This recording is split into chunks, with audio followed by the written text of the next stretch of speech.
There has never been any such thing as a Palestinian nation state. There's no incredible right that to you think elect that that's a Hamas. legitimate dispute. You know, I allowed you to spew your The ridiculous entire world on propaganda, one hand, but the perhaps you entire could allow world me on to the one finish. You're hand, not. and the Maybe- U.S. maybe, enabling you're not Israel to capable of violate comporting international law yourself is in the a dispute that you're conversation, saying. much as the Palestinian Arabs in Gaza are not capable of electing a legitimate correcting. government. So, Yeah, all right. thank you for that racist dig. I appreciate it. But no, let's just be clear. Racist? What the U.S. is saying is that Israel is above the law. And if you Michael Knowles completely owns this pro-Palestinian, anti-Israel buffoon over here in a debate about the whole Gaza situation. Donald Trump recently revealed potential plans for the Gaza Strip in order to end this conflict and this war. Everyone has their opinions on it, including Michael Knowles and this bald buffoon over here. Let's see how this goes down. Insanity is to just keep repeating the same thing and expecting different results. So say what you will about President Trump's plan, the very fact that it's different makes it probably a lot saner than the supposed peace plans we've had for almost a century. Been there for hundreds, if not thousands of years, displacing them to neighboring countries against their wishes because he thinks it can create some sort of peaceful utopia and Riviera on the Gaza Strip. Many people think this is for the birds. Many people think it is a form of ethnic cleansing by the purest definition of that phrase. What do you think of it? I mean, do you see good, bad, and ugly here? Do you think it's got merit? What do you feel? People can call it insane, but of course the definition of insanity is to just keep repeating the same thing and expecting different results. So say what you will about President Trump's plan, the very fact that it's different makes it probably a lot saner than the supposed peace plans we've had for almost a century now. It's clear President Trump has never seen a piece of real estate that he didn't want to acquire. And I think Greenland is a little more scenic than Gaza. But nevertheless, perhaps a golf resort or a casino would look good in that area. But I suspect you're right, Piers. I think that probably President Trump is talking past the sale here. I think he is probably giving himself a lot of leverage here in a broader kind of negotiation. But I don't want to evade the issue. You've brought up this issue of ethnic cleansing. And this is something that I've been talking about for certainly the entire duration of this war and probably even earlier, which is that in this war, you have two belligerents with the same rational strategic objective, namely the ethnic cleansing of the other. And so when we're talking about the Israelis, it does seem that the implicit and rational strategic objective would be to get the Palestinian Arabs out of Gaza because they can no longer tolerate the security risk that was proven on October 7th. I don't blame them for it. If I were the prime minister of Israel, I would have the same view. And we can't let the Palestinian Arabs off the hook here. They elected Hamas. Their explicit goal, their perfectly clearly stated goal is the ethnic cleansing, if not the outright genocide of Jews in Israel. So I guess my question to people who are clutching their pearls and who are scratching their heads is, what did you expect to happen? For the fact that President Trump is at least giving a little bit of leverage for a broader deal here seems to me the best resolution that we've had so far.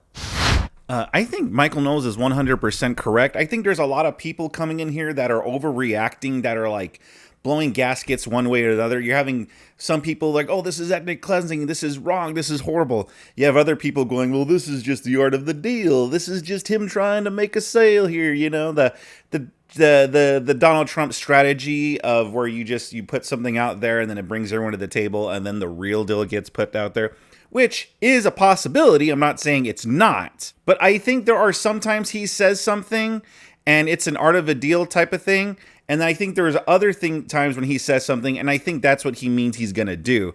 And in my opinion, I think this falls into that category of, I think he does intend to make some radical changes over there to Gaza.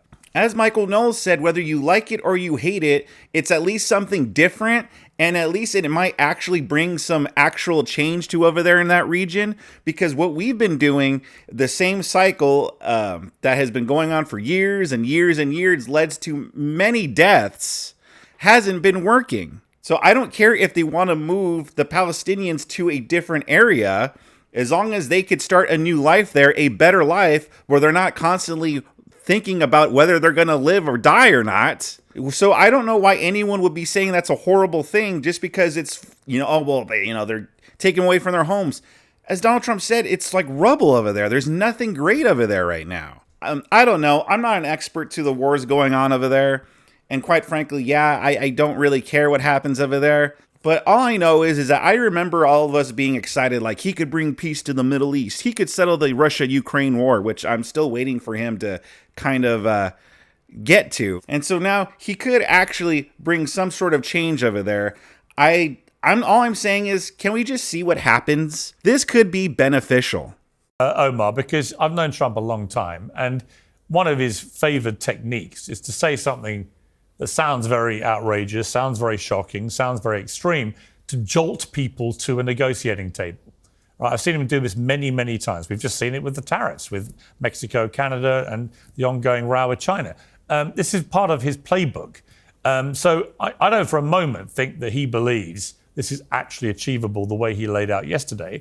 But do I think that there is some kind of middle ground here where America took charge of Gaza for the foreseeable future, helped rebuild Gaza, and that some people from Gaza do end up going to Jordan and Egypt, as many have in the past, by the way, and that some would return to a revitalized, rebuilt Gaza? Is that beyond the realms of acceptability to people in Palestine? Yeah, Piers, Trump has said many extreme things in the past, but this is by far the most extreme position he has put out. And that, quite frankly, is a very high bar, given the fanaticism with which he utters policy proposals on just about everything. Effectively, at this point, what he's proposing is the destruction of Palestinian society in Gaza, the scattering of Palestinians to neighboring countries, and then for Trump to come and own the Gaza Strip. I mean, it's utter lunacy that the President of the United States is speaking in those terms. And listening to Michael talk about insanity is doing the same thing over and over again. The thing that has been done over and over again is Trump giving a carte blanche, and the United States in general, for decades, giving a carte blanche for Israel to behave however it wants towards the Palestinians, dominating them, besieging them, bombing them at will, and never putting any conditions on that support. Frankly, if you want to do something different and try something different, rather than turn to the victims of Israeli occupation and brutality for decades and say maybe the new thing we're going to try is to scatter you and send you somewhere else and ethnically cleanse you, the new thing you should be trying is applying pressure on Israel to end its brutal occupation of the Palestinian territories, to say that at this point, every major human rights organization in the world is describing Israel's onslaught in Gaza as genocidal, and to say there's not going to be another penny from the United States unless this genocide comes to an immediate end and we start working towards allowing Palestinians to be a free people in their own country. That is the trying something new that would actually achieve a better result, rather than this insanity of looking at an entire history of utterly deranged American policy of just enabling Israel's worst behavior and saying, well, the new thing, maybe we just have not been tough enough on the victims, and that's what we must do different. It's utterly bonkers. Okay. So, clearly just as another bias, Palestinians good, Israel evil type of slant that he's coming from, clearly not coming from a position of something that could be beneficial for everybody. He is just punish the Israelites and free Palestine and all this stuff. Disregard. At the moment, but watching a lot of conservative right in America turning more and more against President Zelensky, who I interviewed yesterday, and the battle against Russia that Ukraine has been fighting, which I've always believed was a sickening illegal invasion of a sovereign democratic European country, and that whatever claims Putin makes about being provoked and so on actually is just a cover for the fact he wishes the Soviet Union never got dismantled, and he'd love to get it all back if he could. But putting that aside, a lot of conservatives in America now... Pierce, I'll send you a copy of the book if you just have your producer send my guy your mailing address there. I would love to. We'll do that. Thank you very much. Always like to read your stuff. But Michael, the point I was going to make was, is there not an inconsistency here between the conservatives in America, many of them now, a big number, who want no involvement in Ukraine because it's thousands of miles away, it's not our problem, we shouldn't get involved in this, America first, MAGA, so on. And yet here you have another situation which is thousands of miles away. You could put exactly the same arguments up that Israel v. Hamas has nothing to do with America, exactly as Scott just said, really. And is there not? I mean, I had this conversation with Tucker Carlson in Saudi Arabia last week, and I think he struggled a bit actually to explain why one deserves America's fulsome support and the other doesn't. Can you articulate it better for me? I hope I can. I think there's no inconsistency because the principle is that we American conservatives generally trust Trump's gut and strategy on foreign policy. That's not hero worship. That's not idolatry. That is a rational prejudice that we have arrived at because President Trump has achieved better results on foreign policy than any presidents in our lifetime, certainly in my lifetime. But that's not the Republican question. Or Democrat. That wasn't the question. The question was, what's the difference ideologically between America getting involved in helping Ukraine repel Russia and America getting involved in helping Israel repel Hamas? They're both thousands of miles away. They're conflicts that don't directly involve America. What is the ideological difference? Well, I suppose we have to shift the premise a little bit here. America is involved in everything. Pace to my libertarian friends, America is involved in everything. That is in part because we're the global hegemon. That is in part because we are an empire and have been an empire for a very long time. It is in part because nations have interests. All nations have interests. Even tiny little nations have interests, and they seek to influence other nations to better accord with those interests. So we are going to be involved in some way all over the world, whether that is in Ukraine or whether that is in the Middle East. The question is, how are we going to be involved? And here I think President Trump's commentary was really, really important. Trump says, on the one hand, we're going to take over Gaza. We're going to own Gaza. You saw Netanyahu's eyebrow went up. I'm not sure he was totally prepared for that one during their press conference. On the other hand, he says, someone else is going to pay for all of this. We're not going to pay for this, and other people are going to figure it out. So what does that mean? If he says we're going to take over Gaza, we're going to own Gaza, people, I think, assumed that that means we're going to send in the Marines, or that we're at least going to send in the Trump Organization contractors to build a nice casino. On the other hand, the Marines cost money. So if someone else is going to pay for this, then it seems to me President Trump is saying, no, we're not going to be directly involved. We're just going to put a stop to this war, which is why I think our other co-panelist here, who makes the suggestion that Trump is always just giving the Israelis exactly what they want, is totally absurd. President Trump got a ceasefire over the objection of many Israelis. President Trump has helped the Palestinian people a lot more than any presidents in our lifetimes. And so I think what you're seeing here literally the most ridiculous thing that has ever been said. Well, I think it's. He's I think done we fact checked more that President to Trump undermine brought about the Palestinians ceasefire. at every so, turn. Is that ridiculous? Yeah, he did bring about a temporary ceasefire before he's about to propose a full ethnic cleansing. Listen, I have to interject here because Trump has done more to undermine Palestinian rights. He's recognized Israel's illegal occupation, illegal settlements. What rights? Recognized Jerusalem as Israel's capital in violation of international law.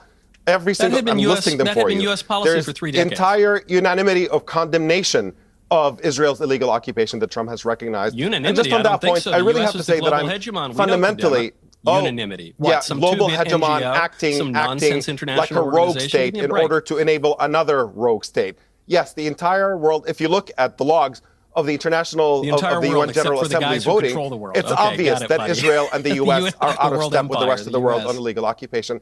I mean, it's just being condescended to somebody who does not know what they're talking about. It's just, it's always a wonderful experience. Maybe listen a little bit and try to learn and understand actually how the world works. Is the global no, you hegemon, don't know what you're don't talking about. You're incredibly out of your depth. Okay, allow me to say a few words uninterrupted if you don't mind.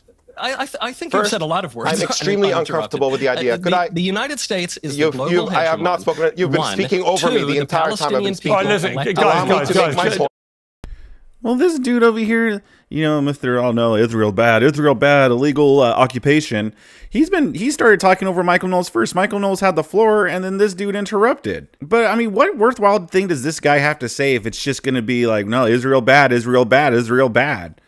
Like, well, if you're already coming in with that premise, I mean, what worthwhile thing do you have to say? Guys, time out. We can't actually hear. Hang on, we can't hear either of you. So Omar, say what you want to say, then I'll let Michael respond. Sure. First, I want to say that I'm incredibly object to the suggestion that the entire Palestine-Israel conflict is like two children fighting over a neutral toy and the parent needs to come and say, it belongs to neither of you gets to play with it. The correct analogy, if you want to use that, it's a parent walking their spoiled child out in the street, finding another toy, another kid who has his own toy, and letting their own child get on top of that other kid, beat the living crap out of them, and take the toy out of their hands. And what you need is for the parent to say, let go of that other kid's toy and leave it alone. The entire world agrees. There's no debate, especially on Gaza and the West Bank, that those are occupied Palestinian territories that Israel has no legal title to whatsoever. This is the entire UN. This is the International Court of Justice, the General Assembly, the Security Council, every major organization in the world. Everybody recognizes that this is Palestinian territory that Israel has no legal right to. And so that's the dynamic. And if, again, you want to try something a little bit different and say the idea that Trump is more pro-Palestinian or has done more for Palestinians, literally he's done nothing but strip Palestinian rights inch by inch in a world in which the U.S. has always said, you know, by, on the one hand, saying Palestinians deserve their own state, they deserve freedom from Israeli occupation, where U.S. actions were essentially to allow Israel to continue to entrench that occupation without any question. Trump came along and made the rhetoric match the policy. He fixed it in the wrong direction, which means that now Netanyahu is having his wish list. What he wants to do is empty Palestine of indigenous Palestinians in order to make it a Jewish supremacist state and not have the apartheid problem anymore, where Israel rules over Palestinians without granting them rights. All right. And when you come out and give that to Israel, you're not pro-Palestinian, and it's utterly absurd and ridiculous for anybody to suggest that Trump has done anything. Okay, I'll let Michael respond to that. Positive. Then I'm going to come to get other reaction. Michael.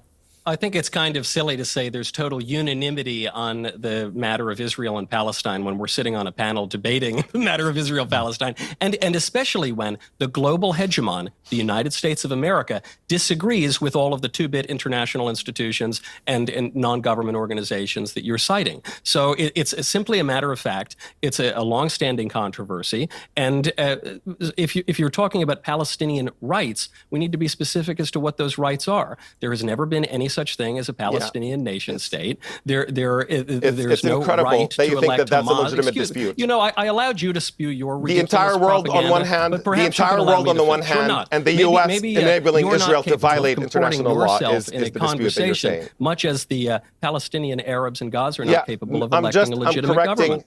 So, all right. Thank you for that racist dig. I appreciate it. But no, let's just be clear. Racist. What the U.S. is saying is that Israel is above the law. And if you think that that makes it a legitimate dispute about what the law is, that's an absurd position. When did I ever say you're welcome Israel to take is above it, the law? When did I ever suggest that? You're trying to stop me from speaking because you're suggesting I'm refuting your argument, that there is no that's unanimity. Fine. You're suggesting that there's a legitimate dispute, and I'm telling you that the dispute is the United States is saying Israel is above the law. That's the dispute. The entire world thinks that international law means something, and you can't take other people's land. And the U.S. says no, Israel gets to do it. Let me bring in Vinny. He's been waiting patiently. Now do the illegal immigrants that are here illegally when it comes to taking over people's land. This dude clearly is an indoctrinated lefty pro-Palestine person, which, again, as I said earlier, I mean, no need to really pay attention to him. I don't know why we had to listen to this dude talk the whole time. Michael Knowles clearly has something more worthwhile to say, not just because, oh, right-wing good, but because Michael Knowles is actually a smart guy who could actually make smart arguments, where this dude right here just wants to sit here and pretty much, I mean, he could have saved himself a lot of words by just saying Israel bad, Palestine good. He could have just saved himself that by just repeating that over and over. Would have been the same argument. No minds would have been changed, just like his long tirade that he just had. No minds were changed. No one wants to listen to this dude. His hair didn't even want to listen to him, which is why they all ran away from his head. I think Michael Knowles is correct. I want to go back earlier to the difference between the Russia-Ukraine thing and the Israel situation. I'm going to keep it pretty simple. I'm a simple guy. I'm going to just tell you like how I see it from over here. It's because we're just sending money to Ukraine and we have nothing to show for it. Ukraine has nothing to show for it. We haven't gotten any reports. There is no updates on how they're doing in this war. How close is Russia to being defeated? There's just been nothing. This war has been going on for 2-3 years now, and there's been absolutely no progress to be shown on that. And yet we're still sending billions of dollars over there. How is it that we've sent billions and billions of dollars over there and there has been no progress shown, no progress made, no updates, no nothing? So people are starting to be like, well, that's kind of weird. Something's kind of going on. Why do we just keep sending Ukraine money? It seems like nothing's happening over there. Maybe we should just stop because that's our tax dollars. And where is this money going? We have been actually getting updates about the whole Gaza conflict. Where in Ukraine and Russia, we've got nothing. We don't know what the heck's going on over there. We don't know how Ukraine's doing with our billions of dollars. How is it they haven't even been close to winning this war yet? Russia doesn't have access to billions of dollars as far as I know. How the heck is Ukraine getting billions of dollars and they haven't been able to make a dent in Russia? Not even a dent as far as I could see. That's the difference. You know, maybe be more transparent on what's going on in Ukraine and Russia. Maybe tell us what's going on. Tell us if there's any progress being made to see if there's any end coming to that war. And maybe we'll be more receptive to the idea of giving billions of dollars to the Ukraine. But as far as we know, Zelensky's just coming out here with his hand out going, more money, please, more money. And we're just giving him money and we don't know what he's doing with it. It comes off like a laundering scheme. So maybe now that Elon Musk and Trump, they're going over U.S. aid, maybe they could tell it. Maybe now they have access to the Treasury and what where we're sending our money to. Maybe they could tell us what exactly is going on with our Ukraine money. But what do you guys think? And how do you think Michael Knowles did in this whole debate? I think he did pretty well. Michael Knowles is the one that I pretty much agree with on this whole panel here. When it comes to this Gaza situation, I think we should see where it goes. Maybe this is just a negotiation tactic. Maybe Trump is serious and that's what we're going to do. Either way, we should see how it plays out before we rush in any judgments. But what do you guys think? Sound off in the comment section below. Subscribe to my channel if you enjoy content like this and smash that like button. If you'd like to see more of Michael Knowles owning people in debates, I got some goodies on the screen for you to click away and enjoy, including a Piers Morgan playlist for when he has panels like this.